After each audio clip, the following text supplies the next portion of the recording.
So have you ever wondered कि let's say एक 2 bedroom apartment की प्राइस रजाइना में अगर $2 लाख है तो उसी चीज़ टोरंटो में क्यों 5 या 6 लाख डॉलर है?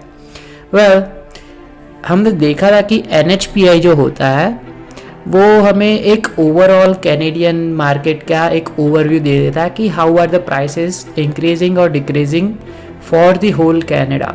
वो एक एवरेज चीज़ बताता है, लेकिन it does not tell you anything about the details of let's say Toronto, Regina, Alberta. So basically it does not tell you anything about your neighbourhood. It is very likely to be possible कि Regina में अगर houses की prices बढ़ रही है 2025 में, तो Toronto में प्राइसेस कम भी हो रही हो सकती है। It is very likely possible. So इस पूरे ट्रेंड को समझने के लिए we need to know about MLSHPI. Let's deep dive in and let's start the video.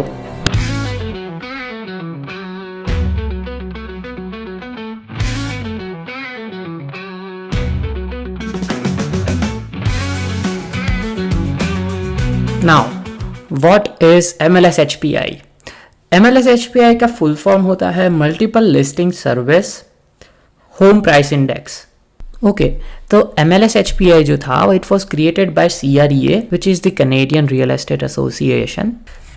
और जो MLSHPI का जो टास्क है, it's task is to track the benchmark home prices over time. Now let me just break this thing down into more detail. What does a benchmark home price means? What does even a benchmark home means? Now, benchmark home मतलब let's say it is like the category you can consider। घर की भी अलग अलग categories होती है, जैसे कि कॉन्डो हो गया, अपार्टमेंट हो गया, town house, bungalow, villa, mention. और आई एम श्योर एक छोटा बच्चा भी ये बात समझता होगा कि मैंशन की प्राइस वे एक्सपेंसिव होगी as compared to a 2 bedroom apartment. और जो NHPI होता है it just average all of the sale down. Let's say एक 2 बेडरूम अपार्टमेंट की सेल हुई थी फॉर $2 लाख एंड एक मेंशन की सेल हुई थी लेट्स से फॉर $1 मिलियन। जो NHPI होगा वो क्या करेगा, वो $1 मिलियन प्लस $2 लाख और डिवाइडेड बाय 2 कर देगा, which is it averages down like the price for a villa versus a price for a small apartment. तो which does not give you detail market overview. लेकिन जो MLSHPI है it gives you a detailed overview by just like categorizing it into different types of the home. So unlike average or median of the whole Canadian market of all the different category of houses, what MLSHPI does is that it just gives you a detailed category wise view about a 2 bedroom apartment, a villa, a bungalow।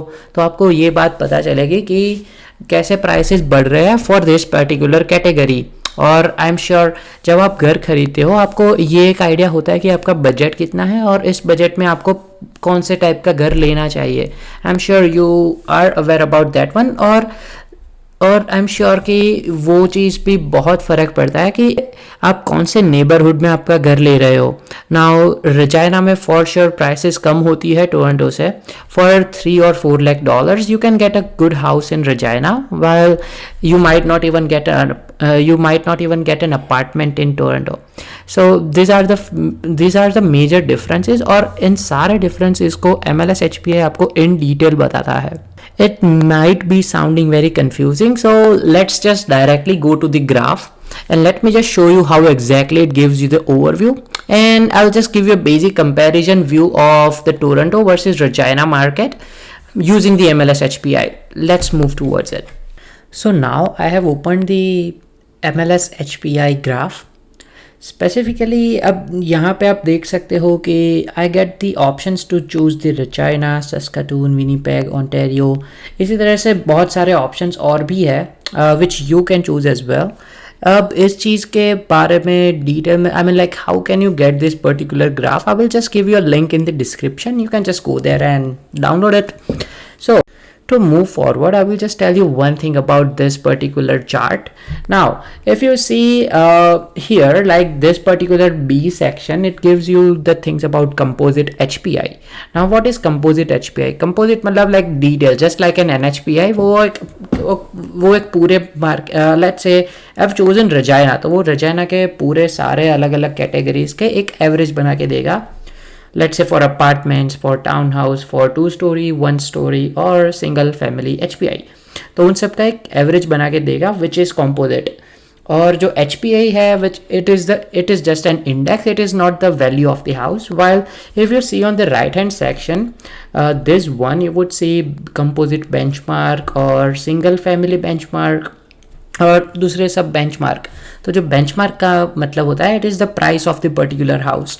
And if we just for mathematical POV, अगर आपको town house HPI अब आपको just एक detail में आपको समझना है कि हाउ आर दे कैलकुलेटिंग, तो you can just divide let's say for 206 you can divide it 108.1 by 100.8. That would be the growth of the particular townhouse. That's the appreciation, and you can just multiply it with the price of the particular townhouse, let's say from the 2005, and you can multiply it with 108 divided by 100.8 and you will get the value. तो उस तरह से basically ये prices calculate की जाती है. Now let's go in detail and let's just compare the two markets of Regina and Toronto, and let's just generate a graph as well about this one, जिससे हमें पता चलेगा कि कैसे ये प्राइसेस बढ़ी है. और मैं आपको एक डिटेल एक एक्सप्लेनेशन भी दे पाऊंगा कि जिस टाइम में रेजिना में प्राइस बढ़े थे या फिर टोरंटो में प्राइस बढ़े थे, उस टाइम में दूसरी सिटी में प्राइसेस कम हुए थे. Let's just go with the town house and let's just go with the prices of the town house. I will just switch.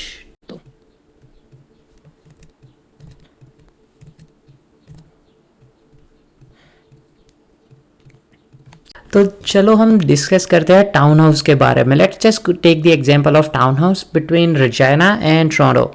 इन दोनों मार्केट्स का एक एनालिसिस जैसे कि मैंने बोला था वो मैं आपको करके बताऊंगा, and that's the way you would also be able to do it. So let's go with that one.